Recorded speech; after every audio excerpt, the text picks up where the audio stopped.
Boa noite, queridos. Graça e paz. Amém? Que bom estar aqui novamente. O pastor Milton pediu para eu falar as mesmas palavras, contar as mesmas histórias que contamos de manhã. É um desafio, né? Os meus filhos falaram: pai, se o pastor americano, Dede Bonilla, estivesse lá te ouvindo, você ficaria com vergonha? Eu falei: eu nem pregaria. E eu nem sabia que o pastor Ari estava aqui, daí que eu não viria de uma vez. Então, é uma honra estar com vocês aqui. O pastor Ari e a pastora Rose são inspiração para nós, com todas as histórias de missões. Vocês já devem ter ouvido as histórias deles. Quero que vocês saibam disso. São uma inspiração para nós, que pela primeira vez estamos indo nas nações para ministrar. Já fomos 2 vezes. Já fui na Coreia em 2015 para conhecer uma igreja que estava passando por um avivamento. Já fui no Cairo também conhecer uma igreja em 2013. Mas para ministrar é a primeira vez. Então contamos com suas orações. Realmente que o único corona que a gente traga de lá seja o chuveiro, né? Corona. Quem tem chuveiro corona aí? Em nome de Jesus, nada além disso. Mas, querido, que bom que você está aqui hoje. Deus quer falar com você hoje, né? A minha palavra pode voltar vazia, mas a de Deus não. Ela não volta. Comecei de manhã falando uma frase que eu gosto demais do pastor Carlito Paz. Ele fala assim que a vida cristã consiste em receber, em celebrar e em repartir.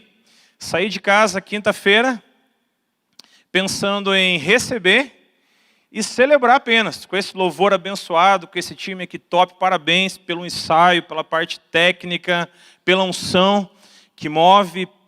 Parabéns, aquela galera lá do fundão, parabéns pelo trabalho de vocês, trabalho de excelência, com o som mesmo, né? Vamos aplaudir eles lá? Em nome de Jesus, né?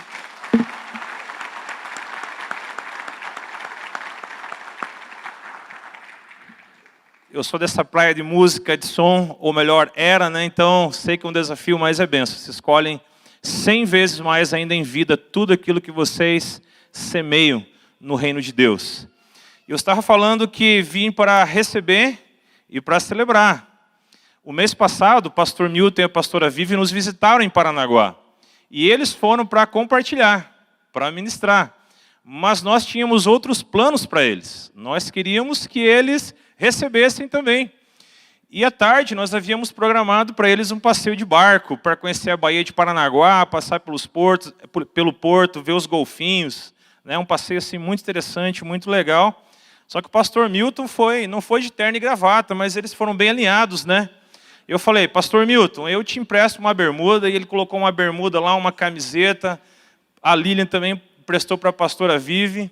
Só que eu fiquei na desvantagem, porque a camiseta dele não serve para mim hoje, né? Então, mesmo assim, nós aceitamos o desafio, né? Estamos aí para compartilhar aqui essa noite. Queria que você fizesse assim comigo, falasse assim: a vida cristã consiste em receber.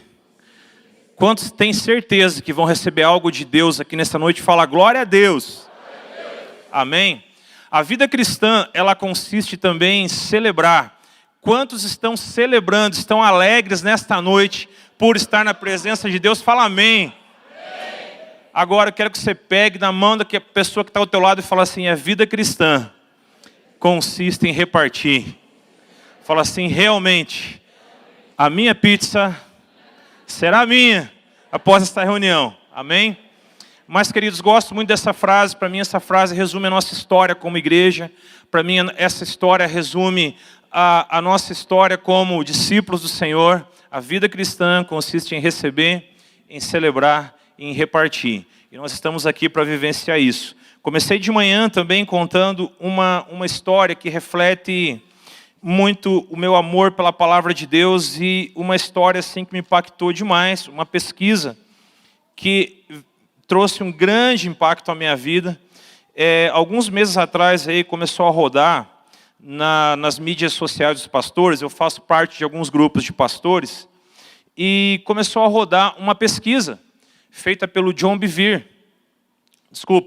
Uma entrevista feita pelo John Bevere, porém, uma pesquisa feita pelo Centro de Engajamento Bíblico dos Estados Unidos, sobre a Palavra de Deus.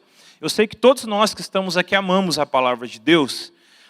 Em novembro do ano passado chegou à minha mão uma Bíblia do Jesus Cop, do Douglas Gonçalves, né, fazendo propaganda para ele aqui, onde havia um desafio de você fazer a leitura bíblica em 90 dias. Mesmo que você falhe um dia ou outro, o importante é 90 dias. E aquilo me empolgou, aquilo me desafiou. E eu comecei a ler nessa perspectiva, dava mais ou menos 20 capítulos por dia, e essa leitura foi enchendo meu coração, foi trazendo avivamento, foi trazendo mais certezas, foi reafirmando algumas coisas que nós já conhecíamos. E sabe, queridos, a palavra de Deus é um desafio. Mas olha que interessante essa pesquisa do Centro de Engajamento Bíblico dos Estados Unidos. Foi feita com 40 mil pessoas de 8 a 80 anos. Eles queriam apenas ver como as pessoas estavam interagindo com as Escrituras. Se as pessoas lá nos Estados Unidos estavam de fato lendo a Bíblia, lendo a palavra, como que estava o amor, a paixão pela palavra, a proximidade da palavra. E eles descobriram algo que se tornou assim a razão do estudo. Olha que interessante isso. Ele descobriu que quando as pessoas liam a Bíblia uma vez por semana, não havia qualquer mudança de comportamento nessas pessoas. Quando as pessoas pegavam a Bíblia uma vez por semana apenas, isso não afetava o comportamento delas. Quando as pessoas liam a Bíblia 2 vezes por semana, também não houve nenhuma mudança de comportamento. Quando as pessoas liam a Bíblia 3 vezes por semana, alguma coisa já começou a mudar, já começou a acontecer na vida delas. Algum tipo de mudança já começou a acontecer. Agora, olha que interessante, quando as pessoas liam, ou as pessoas que liam a Bíblia 4 vezes por semana, um grande impacto aconteceu nessas pessoas, na vida delas, e eles começaram a estudar mais profundamente quais foram as mudanças, o que aconteceu com elas, né?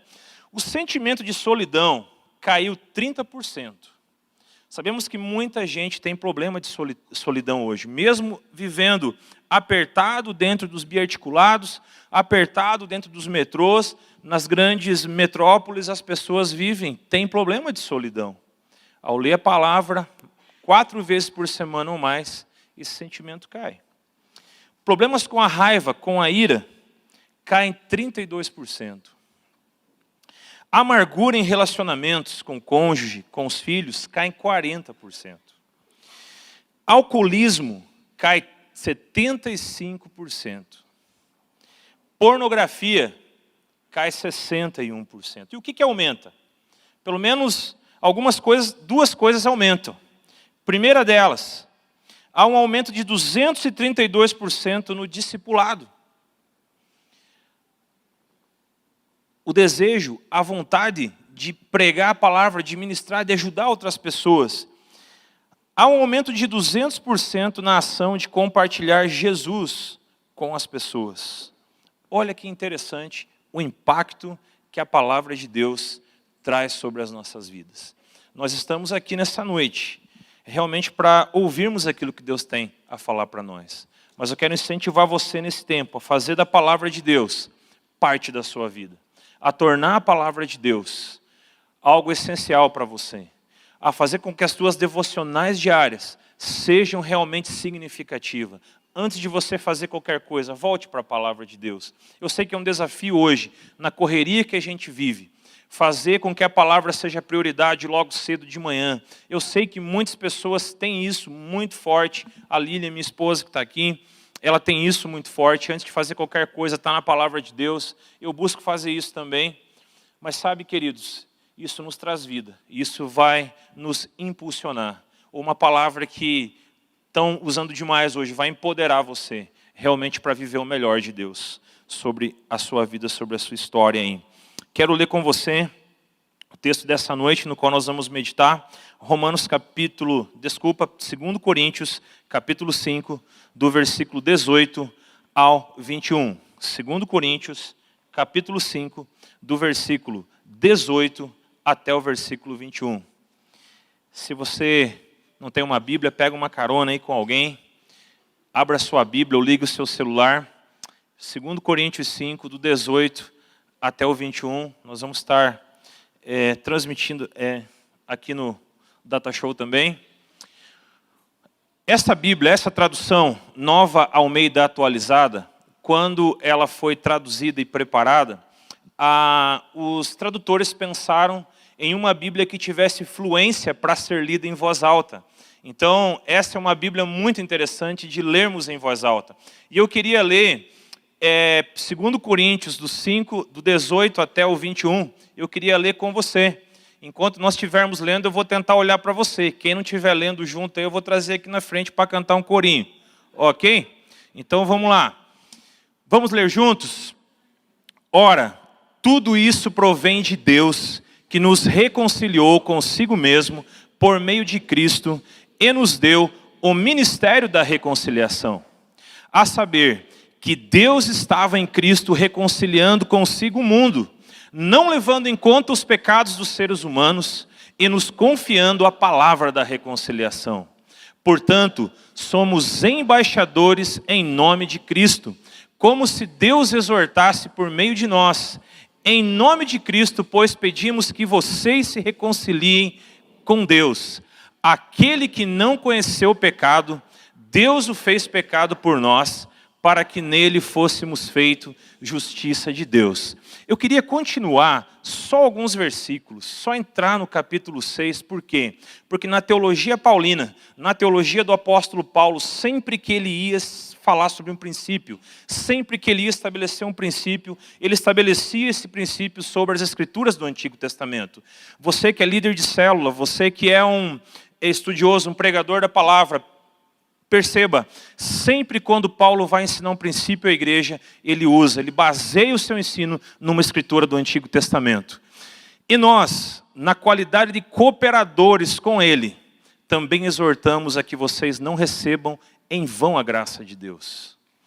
Porque ele diz, agora ele vai citar o texto, ele vai citar a escritura do Antigo Testamento, isso é Isaías 49, no qual ele vai basear tudo que ele está falando antes e depois. No tempo aceitável, escutei você, e no dia da salvação, eu o socorri. Eis agora o tempo oportuno, eis agora o dia da salvação. Esse texto nos fala claramente que nós vivemos no tempo da oportunidade. A oportunidade de entendermos a palavra de Deus, a oportunidade de vivermos a reconciliação, a oportunidade de vivermos o perdão, a oportunidade de caminharmos na graça. Querido, eu quero dizer para você nessa noite que há uma graça que acompanha você, desde o momento que você era uma substância ainda informe no ventre da sua mãe. Eu quero dizer para você o que a palavra diz sobre você, que Deus já conhecia você, que Deus estava com você, que uma graça acompanhou você durante todos os anos da sua vida, que Deus cuidou de você a cada momento, nos momentos de dor ou nos momentos de alegria. O cuidado dele estava sobre a sua vida, o amor dele estava sobre a sua vida. Há uma graça que nos acompanhava, queridos, quando éramos inimigos ainda. Esse texto fala, e o meu tema nessa noite é reconciliação, ou o ministério da reconciliação. E sabe, queridos, a palavra declara que nós somos reconciliados porque nós éramos inimigos. Toda intenção do homem para se chegar a Deus produz religiosidade. E toda intenção de Deus de se chegar ao homem produz relacionamento. Porque a intenção de Deus desde Gênesis 3, a intenção de Deus desde Adão e Eva, foi trazer relacionamento. Quando Adão e Eva se afastaram de Deus, a primeira coisa que eles tentaram fazer, o primeiro ato deles foi um ato religioso, de se esconder. O ato de criar alguma coisa humana a partir de si mesmo. E esse é o grande perigo da nossa cultura atual. Homens tentando criar coisas a partir de si mesmo. Eles tentaram a partir de si mesmo criar algo para se esconder de Deus. Mas quando Deus vem com a graça dele, quando Deus vem com a glória dele, quando Deus vem com tudo que ele é, Deus chega para o homem e ele não pergunta o que você fez. Deus pergunta assim, onde você está? Em outras palavras, aonde o que você fez te levou? E o lugar para onde todas as atitudes daquele homem que pecou levaram ele foi para longe de Deus. Alguém disse que o problema do inferno não vai ser a chama eterna que vai queimar para sempre, mas vai ser que Deus não está lá. Vai ser a ausência de Deus naquele lugar. Eu quero ler com você agora Romanos, capítulo 5, a partir do versículo 6. Vou ler do 6 em diante. Porque Cristo, quando nós ainda éramos fracos, morreu a seu tempo pelos ímpios. Ímpios significa pessoas sem Deus. Dificilmente alguém morreria por um justo. Embora por uma pessoa boa, talvez tenha coragem para morrer. Mas Deus prova o seu próprio amor para conosco, pelo fato de Cristo ter morrido por nós, quando ainda éramos pecadores. Logo, muito mais agora sendo justificado pelo seu sangue, seremos por ele salvos da ira. E aí vem o verso 10. Porque se nós, quando inimigos, nós éramos inimigos, por que nós fomos reconciliados? Por que precisamos de reconciliação? Porque nós não éramos apenas pessoas boazinhas, nós éramos inimigos de Deus. E ali está escrito que quando inimigos fomos reconciliados com Deus, isto é, reconectados com Deus, mediante a morte do seu Filho, muito mais, estando já reconciliados, seremos salvos pela sua graça. Então, nesta palavra, eu quero passar por 3 momentos, 3 pontos. Primeiro, a nossa posição como inimigos de Deus. Segundo, a obra de Jesus na cruz por nós. E terceiro, o que isso vai desencadear em nossa vida? O que vai acontecer conosco depois de sabermos e vivenciarmos tudo isso que Deus preparou para nós? Então, a primeira coisa que eu quero trabalhar nesse texto, assim como Paulo trabalha aqui em 2 Coríntios 5:18, é esse tempo em que éramos inimigos. O versículo 12 de Romanos 5 diz assim: portanto, assim como por um só homem entrou o pecado no mundo, e pelo pecado veio a morte, assim também a morte passou a toda a humanidade, porque todos pecaram. Neste texto, a morte não fala de fim da existência. A morte aqui fala sobre a separação de Deus, o estado do homem, de eu e você estarmos distantes de Deus. Quando nós estamos afastados de Deus, quando nós estamos separados de Deus, isso é morte. Nós podemos estar no estado de morte agora. As pessoas que não têm Jesus estão no estado de morte agora. Isaías 59:2 fala que os nossos pecados fazem separação entre nós e Deus. Se eu tentar me comunicar com alguém que está do outro lado dessa parede, eu vou ter muita dificuldade, porque o som vai chegar muito fraco. Ela pode ouvir, eu posso bater, mas nós não vamos conseguir nos comunicar, porque há uma separação. Essa é a situação do pecado, é a dureza, é uma parede entre nós e Deus. E isso nos leva, ou nos deixa, num estado de morte, como Paulo mesmo fala em Efésios, capítulo 2. Ele deixa isso muito claro ali nos primeiros versículos de Efésios 2. Diz assim: ele lhes deu vida quando vocês estavam mortos em suas transgressões e pecados. Observe, estavam mortos, nos quais vocês andaram noutro tempo, segundo o curso deste mundo, segundo o príncipe da potestade do ar, do espírito que agora atua nos filhos da desobediência. Algo que eu comentei de manhã, estava pensando sobre isso ontem, e lendo algumas coisas sobre isso. Por que nós, como crentes, não pulamos carnaval? Queria que você olhasse para quem está do teu lado e faz uma pergunta para ele: irmão, por que a gente não pula carnaval? Pergunta aí para ele. Vê o que ele responde para você aí. Imagina se ele fala: não, eu pulo, é tranquilo para mim, né? Daí já põe as mãos sobre ele e é expulso, né? Por que nós não pulamos carnaval, como crente? Ou outra pergunta: eu trabalho numa instituição musical, numa instituição cultural, na verdade, que ela não é evangélica. E surgem algumas perguntas, por exemplo, por que que nós não pulamos carnaval? Isso é cultural. Isso é cultural, isso é do Brasil, é uma identidade do nosso país. Então, são inúmeras perguntas, são inúmeras respostas, eu sei que você tem inúmeras.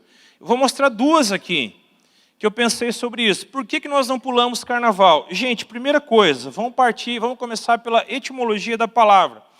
Carnaval vem do latim, né? Carnem levare, que significa abster-se da carne. Abrindo parênteses, eu acho que é importante falar sobre isso, porque talvez algum primo, algum irmão, algum parente, alguém próximo a você que não é da igreja, pergunta: por que vocês não pulam carnaval? E a gente já tem uma pequena base, um pequeno caminho para mostrar. Então, a primeira razão para mim é histórica. Então, a palavra carna, Carmen, ou carnem, levare, significa abster-se da carne. Segundo a teologia católica medieval, esse era um tempo onde eles vinham a se abster, né? Eles faziam abstinência de carne, porque eles já pensavam na morte de Jesus na Páscoa, eles não comiam carne. É um período, você que era católico sabe, eu fui católico até os 12 anos, chamado de Quaresma. Só que o grande problema reside no fato de, depois dessa decisão, eles partiram para a junção de outras religiões, de outros pensamentos e de outras filosofias. Nós chamamos isso de sincretismo. Misturaram um monte de coisa, né? E entre elas, poderia falar de várias coisas. Uma delas é a festa conforme a adoração de um deus chamado Baco. Esse deus Baco é o deus do vinho e é o deus dos excessos, das orgias. Excessos, imoralidade, excessos, prazeres e etc., também conhecido como Momo. Como fala o pastor Francisco, alô? Alguém conhece aí? Alguém lembra do Momo? Então, nós percebemos que só pela história nós já temos motivos para não pular carnaval. Agora, a palavra de Deus lá em Gálatas 5, do 19 ao 21, nos fala assim: ora, as obras da carne são conhecidas e são imoralidade sexual, impureza, libertinagem, 20, idolatria, feitiçarias, inimizades, rixas, ciúmes, iras, discórdias, divisões, facções, invejas, bebedeiras, orgias. Será que tem alguma dessas coisas aqui no carnaval? Sim ou não? E coisas semelhantes a estas. Declaro a vocês como, antes já os preveni, que os que praticam tais coisas não herdarão o reino de Deus. Então aqui é um motivo bíblico e é um motivo histórico. Nesse tempo, nós sabemos que a maioria das igrejas evangélicas elas surgiram no Rio de Janeiro, né, bem no centro, naquele ambiente onde o carnaval era muito forte, era o centro cultural do Brasil.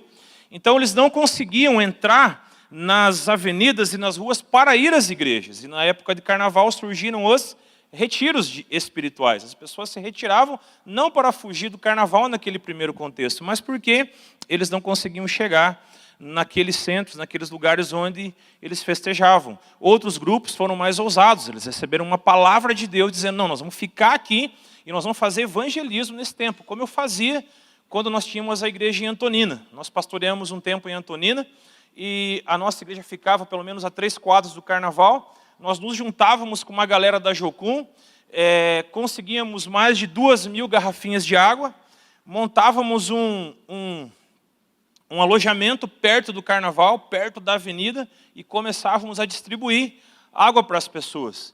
Uma vez, 180 pessoas aceitaram Jesus, e a gente tem históricos de que algumas delas se tornaram até obreiros, outras pastores, frutos daqueles impactos que nós fazíamos.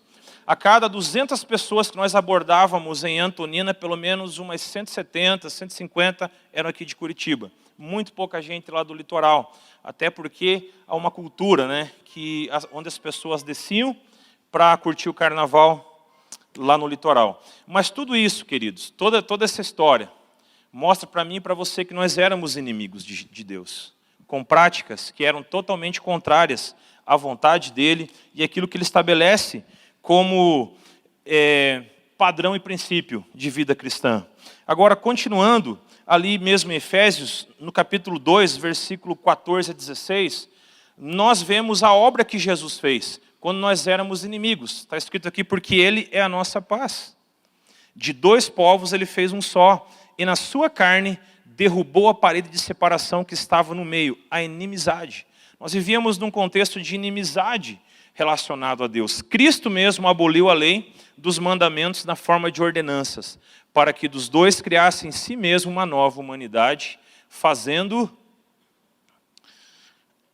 a paz. E olha a nossa palavra-chave aqui, fala comigo, e reconciliasse ambos em um só corpo com Deus por meio da cruz, destruindo a inimizade por meio dela.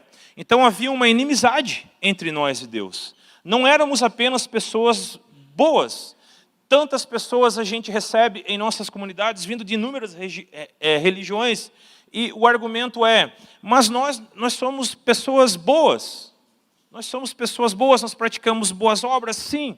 Mas a Bíblia fala que quando nós não temos Jesus, quando nós estamos distante de Jesus, nós somos inimigos de Deus. Jesus falou algo que parece um pouco contundente para a nossa geração. Ele falou assim, quem comigo não ajunta, espalha.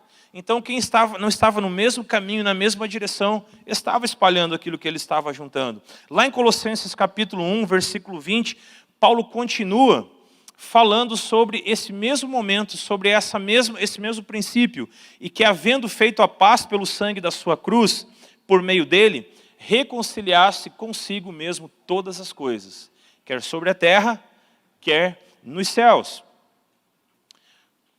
E vocês que no passado eram estranhos e, fala comigo, inimigos, no entendimento, pelas obras más que praticavam. Agora, porém, ele os reconciliou no corpo da sua carne, mediante a sua morte, para apresentá-los diante deles santos, inculpáveis e irrepreensíveis. Eu que era inimigo. Vamos pensar no inimigo de Deus, vamos pensar em Paulo. Paulo era inimigo.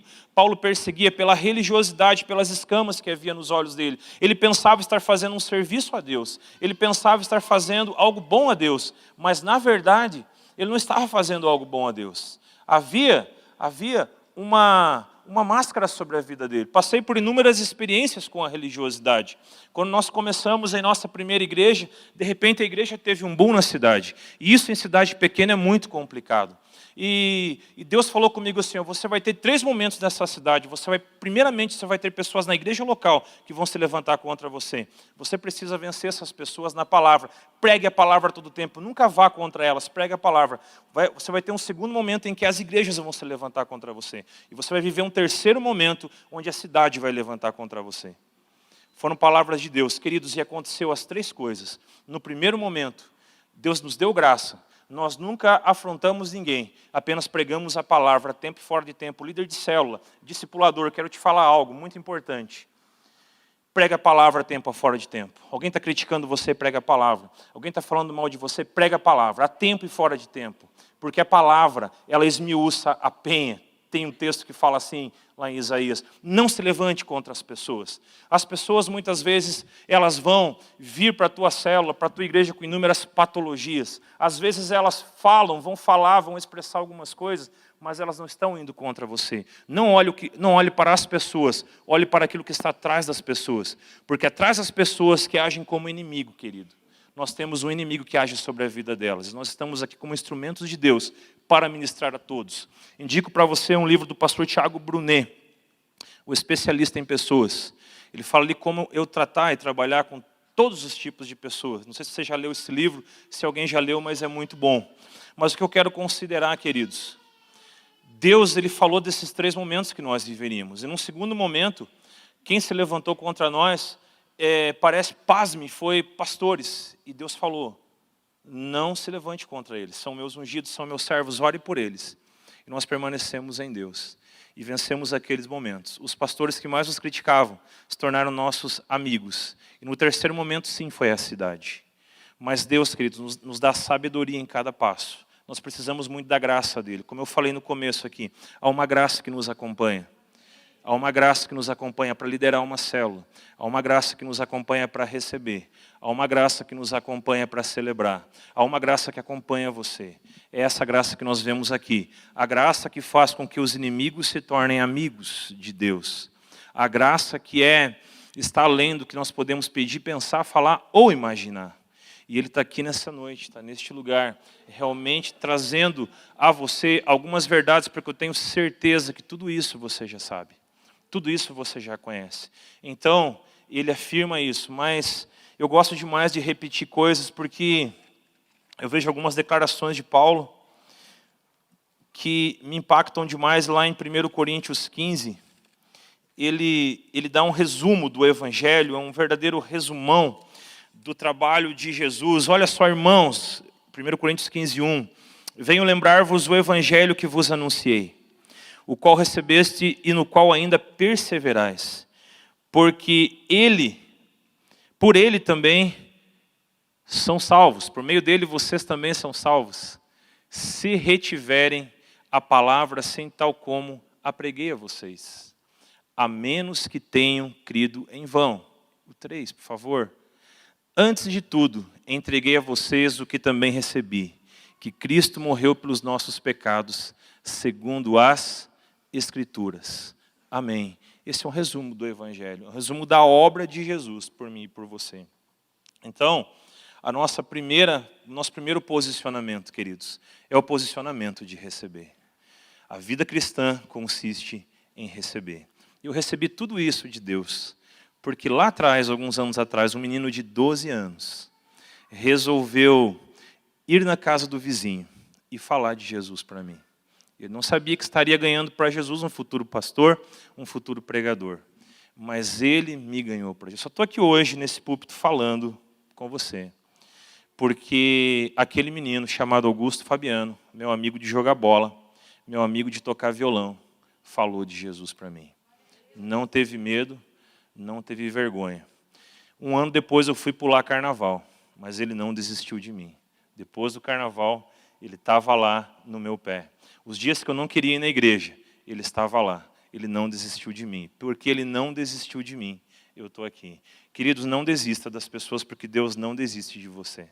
Então, ele não sabia tudo o que aconteceria. Hoje esse menino é um pastor também.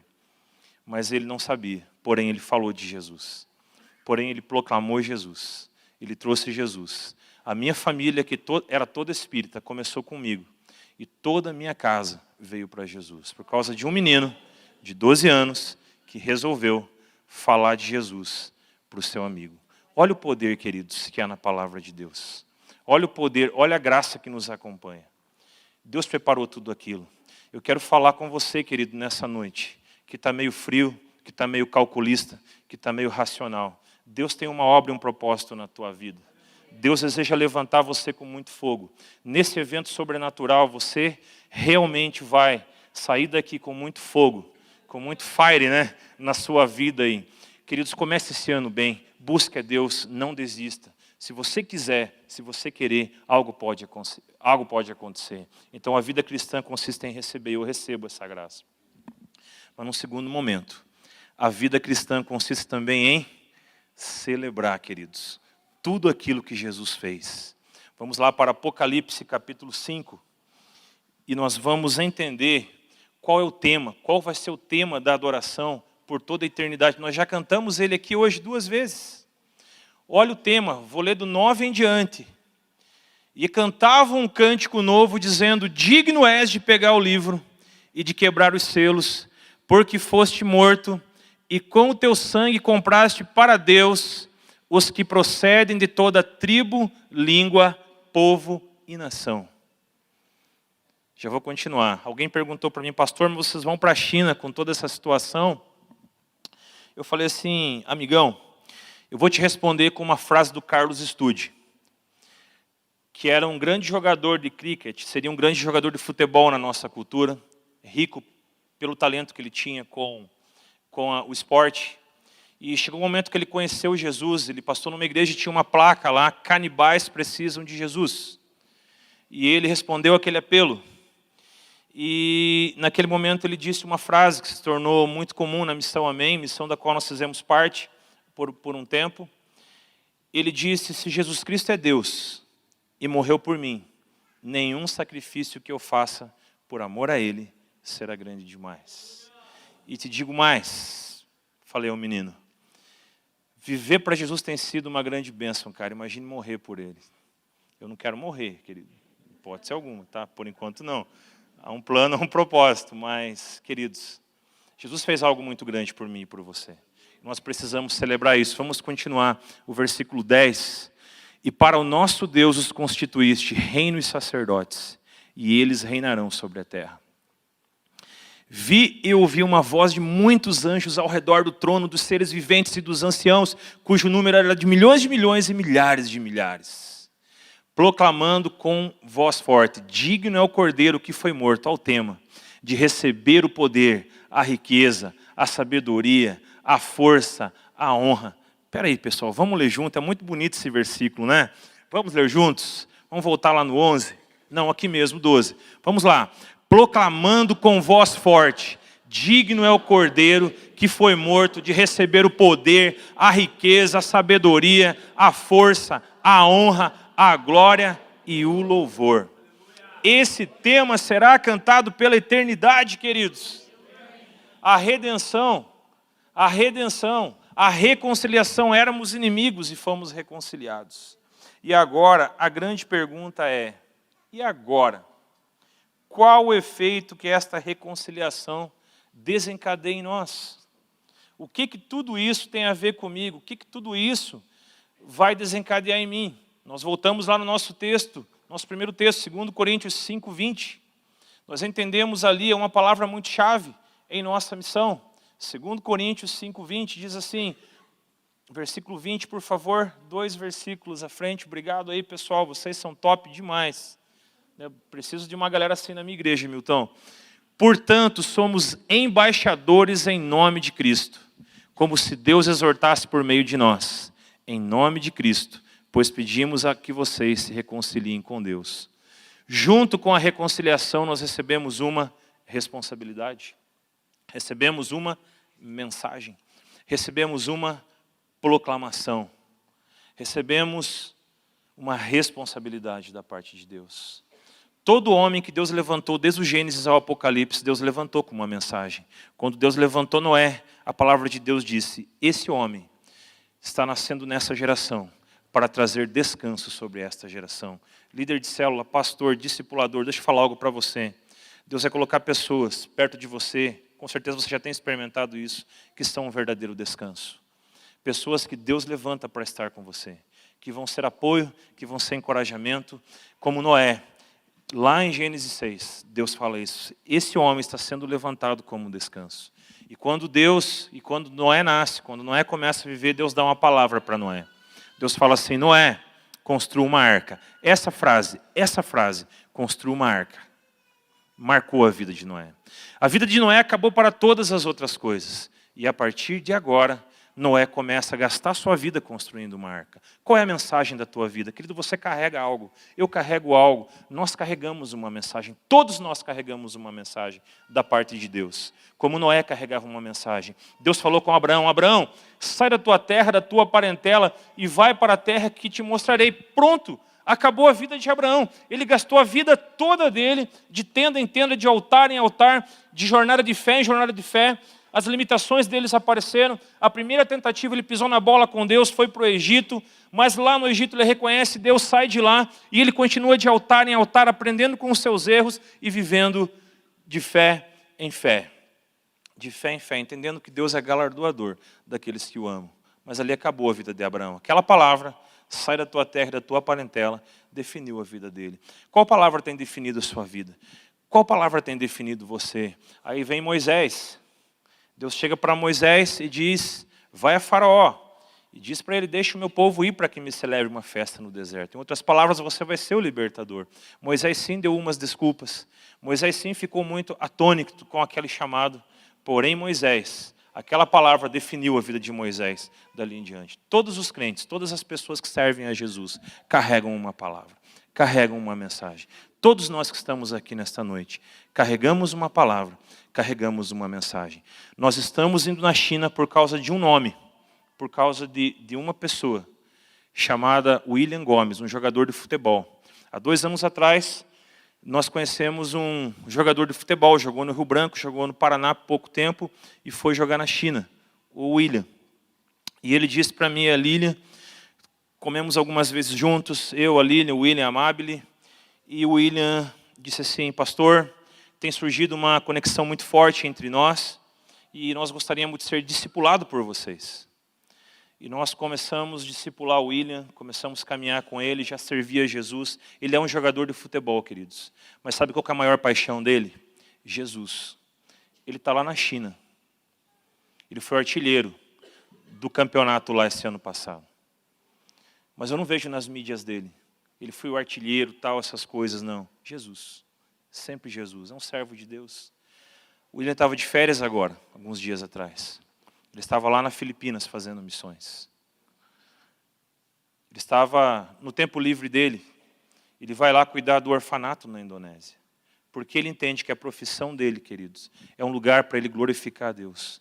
O lugar que Deus te plantou, queridos, o lugar que Deus te plantou, é um lugar muito especial para ele, porque você é um agente dele naquele lugar.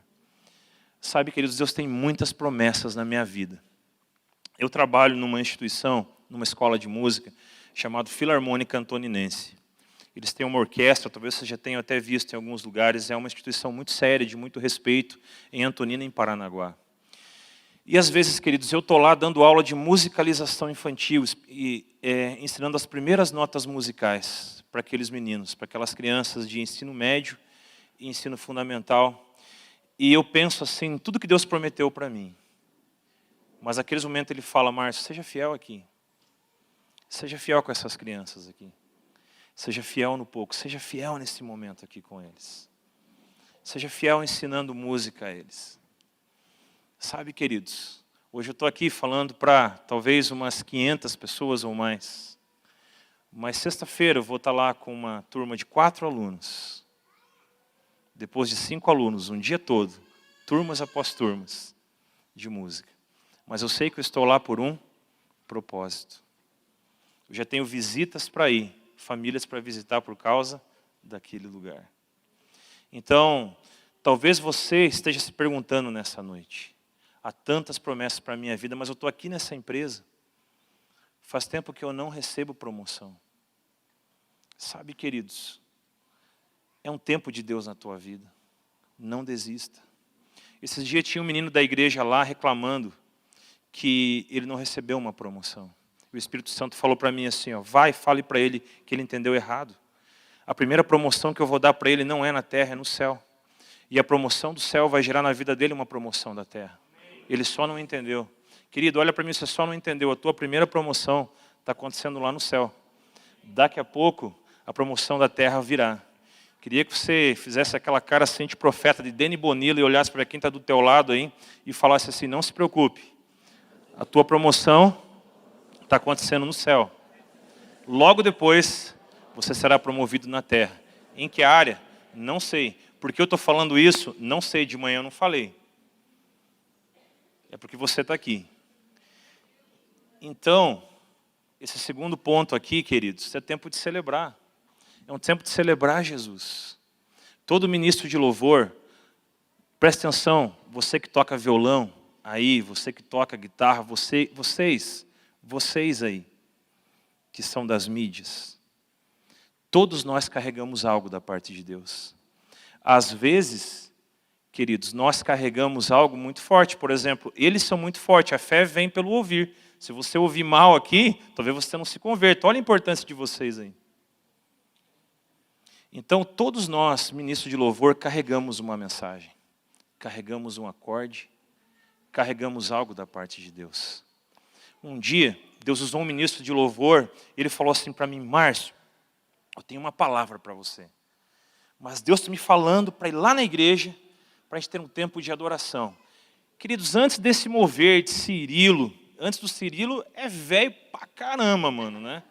Olha só, mano, aquele cara pegou um violão, estava só eu e ele na igreja, eu conhecia ele por alguns amigos, e aquele menino começou a fluir, e falou assim, Márcio, eu vejo que você vai ser um pregador, eu vejo que você vai viajar, eu vejo que você vai fazer isso. E tudo aquilo, queridos, não fazia parte da minha vida, nem sonhava, nem pensava com essas coisas. Mas Deus começou a usar aquele menino. Assim Deus usa vocês que têm um ministério na área da música. Assim Deus coloca uma canção. Deus talvez tenha te dado um tema, talvez o teu coração. Aliás, eu sinto em meu espírito que aqui há pessoas que têm o coração transbordando com um bom tema. Eu sinto que Deus tem dado composição para pessoas aqui. Não sei se falo do ministério de louvor, não sei se vocês compõem, não sei. Mas eu quero deixar essa palavra no ar aqui. Salmo 45:1. Meu coração transborda com um bom tema. O meu coração transborda com um bom tema. Tudo isso faz parte daquilo que Jesus conquistou por nós lá na cruz. Tudo isso faz parte daquela conquista. E agora, queridos, nós temos a responsabilidade de sermos agentes de paz nessa geração. Nós temos um primo, ele é lá da igreja do pastor Nelson, em Ponta Grossa, o Rodrigo. E o Rodrigo estava naquela fase, ouvindo Rush, ouvindo Black Sabbath e tantas músicas. Sabe aquele momento da adolescência, assim, que pinta o quarto de preto, né? Agora até a igreja a gente pinta de preto, né? Naquela época pintava o quarto de preto, né? Espero que a gente não vá para a segunda etapa, colar os pôsteres, né? Tá amarrado, não vai não, né? Mas ele estava com todos os pôsteres colados lá, assim, num ambiente oprimido, não saía do quarto. Aí tinha uma galera que tinha uma estratégia. Tinha um cara que tocava violão, outro ia para dar uma palavra e outro ia para orar. Só isso, queridos. Era um grupo. Eles se reuniam para os sábados e domingos fazer isso. Um tocava violão, outro dava uma palavra e o outro orava. Algo muito simples. E aí eles entraram lá no quarto do Rodrigo, ele recebeu a visita, tocaram louvor. Queridos, o Rodrigo já estava chorando, já estava quebrantado. O outro leu a palavra, o outro fez uma oração. Gente, a vida dele mudou, a família dele mudou, a casa dele mudou. Ele é o baterista lá da ICP, hoje em Ponta Grossa, tem canal no YouTube, é um adorador, é um líder de célula. Ele é nosso primo, uma pessoa de Deus, uma pessoa assim de impacto, porque alguém um dia decidiu ir lá no quarto dele e amar aquele menino, e amar aquele roqueiro. Ele é roqueiro do mesmo jeito hoje, só que é de Jesus agora. Eu quero contar uma outra história, porque eu e você somos embaixadores, queridos. Se eu for lá na embaixada americana agora, as leis que regem aquele ambiente não são as leis do Brasil, são as leis americanas. Se você entrar numa embaixada de qualquer país, se você for lá no navio agora, em Paranaguá, há mais de 15 navios numa fila, normalmente é o que fica lá sempre. Dentro daquele navio, aquele navio é território do país de onde ele veio. As leis que regem lá são as leis do país onde ele veio. Se o Brasil tiver uma crise de alimento, a embaixada não vai ter crise. Sabe por quê? Porque eles recebem o alimento do país de origem. Alô?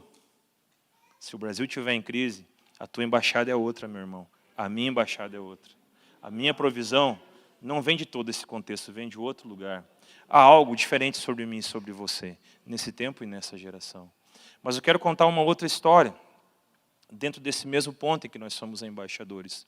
Nós temos algumas células ali nas praias do Paraná, ali do litoral, e alguns tempo atrás, talvez 3 meses atrás, alguns meninos da nossa igreja, um casal, começou uma casa de paz, era uma estratégia que a gente estava fazendo para ganhar pessoas para Jesus, e eles entraram numa casa e começaram a casa de paz.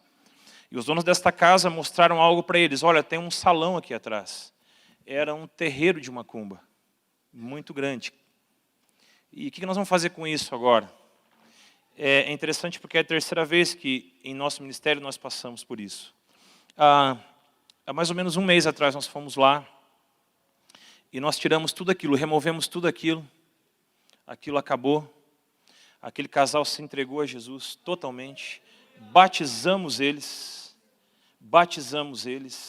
Vou fazer o casamento deles. Iremos fazer o casamento deles sábado agora, dia 29. E aquela ex-mãe de santo, aquele ambiente acabou. Hoje lá temos uma célula com 15 pessoas, bem estabelecida. Sabe por quê, queridos? Porque em nós, em mim e em você, há uma mensagem de Deus. Eu costumo dizer que igreja não tem concorrência e chamado não tem concorrência.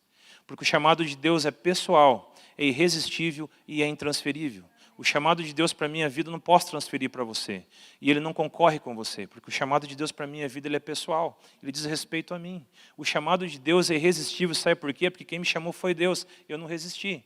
Cara, duvido que se o Dani Bonilla colocar as mãos sobre você, sobre aquela unção pesada, você não cai aqui, ou se não cair, você não sai impactado. Sabe, queridos, ontem à noite algumas coisas começaram a explodir na minha cabeça, assim, bam! E eu falei para ele hoje, amor, isso não pode ser da minha cabeça, é Deus, e tem a ver com o sobrenatural, e tem a ver com a conferência. Algumas coisas estão acontecendo em você já, no meio dessa conferência. Hoje é só o parênteses, né? Mas está acontecendo algo. Você precisa ficar atento àquilo que Deus fala. Você precisa ficar atento a essa esfera de graça que está sobre nós, porque ela nos acompanha. Mas sabe, queridos, tudo isso acontece por quê? Porque há algo em nós. porque há algo de Deus em nossa vida. Porque Deus tem um chamado pessoal. Eu queria que você me ajudasse aí nessa pregação. Faz aquela carinha de Deni Bonilla para a pessoa que está ao seu lado de novo e fala assim: o chamado de Deus em sua vida é pessoal, é irresistível e é intransferível. Querido, eu não posso transferir meu chamado para você. Eu não posso querer ser o pastor Luciano Subirá. Ele é minha inspiração. O pastor Milton é minha inspiração. Eu só posso falar te racho no meio, mas nunca vou falar igual ele, né? Porque há um chamado em você. Você carrega algo, acredite nisso. Saia daqui crendo nisso. Você pode, sim, porque há um chamado em você. Há algo de Deus em você. Amém? Você recebe isso para a sua vida? Então você é esse embaixador de Jesus. Embaixador dele. Então nessa noite, queridos, eu gostaria de orar por você. Eu gostaria de orar por você por alguns motivos muito especiais. Mas gostaria de orar por você naquilo que eu sei que eu posso pôr as mãos sobre você. Em algumas áreas são desafios para mim. Mas algumas áreas eu sei que eu posso abençoar você. Posso ministrar a sua vida. Quando nós estávamos lá na escola de missões, alguns anos atrás. Alguns anos, tipo 19 anos atrás. Deus, o meu líder, o nosso líder falava assim: eu quero contar a história para vocês de uma igreja que se reúne numa caverna, lá na cidade do Cairo, lá no Oriente. E lá no meu espírito, lá dentro, eu falava assim: um dia eu vou conhecer essa igreja. Mas todas as possibilidades exteriores, elas simplesmente não existiam. Mas lá dentro, lá no íntimo, eu falava assim: um dia eu vou lá. 2013 eu estava lá dentro daquela igreja. 23 mil pessoas, assim, falei, uau. Nós vamos fazer uma viagem missionária agora. O Márcio de 1 ano atrás nem imaginava isso. O Márcio de 2 anos atrás jamais passaria pela minha cabeça. Por isso eu quero orar nessa noite, por você que tem sonhos aí no seu coração. Coisas que estão guardadas só com você. Coisas que dizem respeito a uma vida extraordinária. Pastor, eu vivo uma vida ordinária hoje. Eu também vivo. Vivo uma vida ordinária hoje. Ordinária que eu falo é uma vida de segunda a sexta. Eu vivo uma vida muito tranquila. Eu não vejo nada para acontecer. Mas você sabe que você tem um chamado. Há um desejo no seu coração de fazer um passaporte. Há um desejo no seu coração por missões. Quando você ouve alguém falar de missões, algo queima no seu coração. Isso está aí ainda. É Deus que tem colocado isso aí dentro do seu coração. É Deus que tem te dado esse chamado. Às vezes, alguma coisa começa a queimar no seu coração. O pregador fala, há promessas. E às vezes algumas coisas machucaram você e tiraram isso do foco. Tiraram você do rumo. Mas nessa noite, Deus quer realmente mover algo aí especial no seu coração, nessa área. Então, enquanto nós cantamos aqui, adoramos Jesus, celebramos aquilo que Ele está fazendo, eu quero convidar você a se colocar em pé. E se essa palavra tocou em você, dessa forma que nós estamos falando, eu queria convidar você nesse tempo, queridos, a sair do seu lugar e a vir aqui na frente.